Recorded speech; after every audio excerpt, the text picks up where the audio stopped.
I'm Gabe Haim, and I'm one of the co-owners of the brewery. We opened this facility, which is our new facility, in February 2016, but we've been open for 3 years now, and we are a microbrewery and tasting room. So we opened June of 2013 in our old facility, which is just a couple buildings over in the parking lot. It was a much smaller tasting room. It was only 1,400 square feet.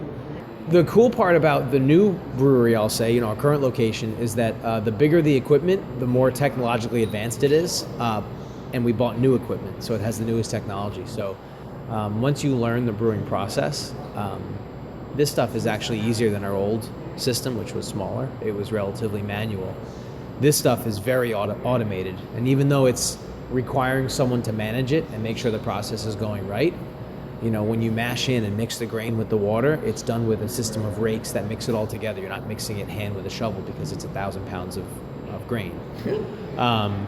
All the pumps used to transfer the beer are much more efficient, and we use a steam boiler instead of direct fire to boil our beer. So it's a much more efficient system. A brew day here can take 5 hours, where in the old place a brew day could take 8 hours. It's tough not to say it's good.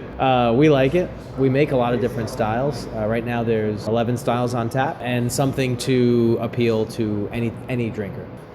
It's interesting. I've learned a lot since we opened. There's a lot of different, I'll say, we have a lot of different balls in the air.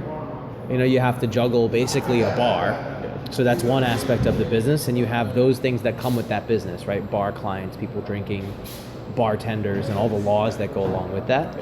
And then we have to juggle the other side of the business, which is the wholesale business, which is selling to our beer distributor. And then in turn, that distributor sells to all the bars and restaurants in New York City, Brooklyn, Bronx, Queens, and Long Island. And so that presents itself with a whole nother set of things like marketing and sales and logistics. And then the last part is managing the production side of it, which is our brewer and making sure we have the right ingredients, the right hops, making sure the brewery's clean, the tanks are clean, and all the things that go with sort of running a warehouse. So it's like 3 different businesses in one, I guess. Right now it's only tap. We should start canning our beer in about 4 weeks, maybe 6 weeks. We just got our labels approved with the federal government. And so now that we have those approved, we can go ahead on a production schedule for canning.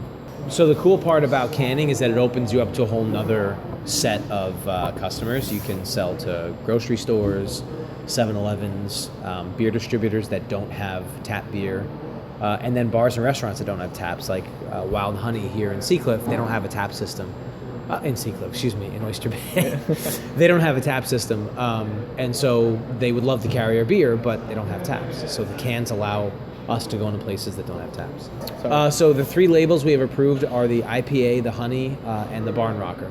So the Barn Rocker, is the beer we made for the New York Islanders. And the cool thing about that is we have a lot of interest with people that can't always make it out to a bar to drink Barn Rocker. They want to take it home to watch the game at home or whatever it is, and so that will grow the Barn Rocker business considerably because it gets us into places that people would prefer to buy the beer in. I'm excited for the summer. For us, summertime is busy season, and it'll afford us the time to kind of make some fun summer beers, which we're excited about. We have a double IPA coming out. We have a rye IPA coming out, a session IPA coming out. We'll have some fruit beers, which are really popular right now. But definitely the canning and sort of just growing into our facility. Like every day presents itself with a new sort of, I don't want to say challenge because it's fun, sort of a new sort of thing to tackle.